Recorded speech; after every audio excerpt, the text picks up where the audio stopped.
Гостиница «Паркинг Прибалтийская» открыла свои двери для проведения уже 14-го по счету стратегического форума. В этом году форум носит название «Пространство выбора» и «Выбор пространства», что соответствует реальному геополитическому и экономическому состоянию российских регионов и городов. Организаторами форума являются Государственная Дума, Министерство экономики России и правительство Санкт-Петербурга. Повестка дня интересная. Я с удовольствием присоединяюсь уже к работе нашего форума и всем желаю всего самого доброго.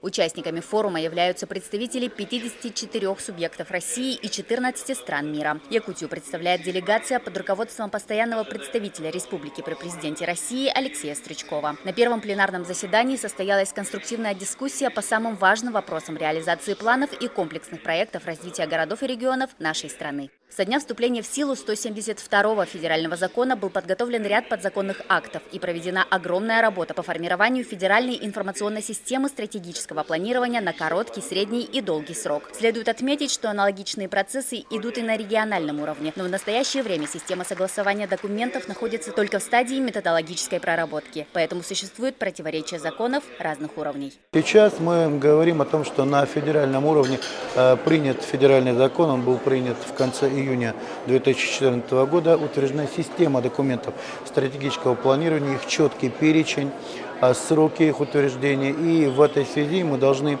часть документов стратегического планирования, таких как порядок формирования долгосрочного прогноза, порядок формирования бюджетной стратегии, порядок формирования стратегии социально-экономического развития принять до января 2016 года. И сама стратегия социально-экономического развития, план ее реализации должны быть приняты на период до 1 января 2017 года. Проводимый с 2002 года данный форум считается основной площадкой для обсуждения методов и механизмов стратегического планирования. На форуме в течение 2 дней будут рассмотрены актуальные вопросы по формированию образа будущего, как опоры стратегии. Айсена Бурнашова, Егор Максимов, Лидия Андросова, НВК «Саха», Санкт-Петербург.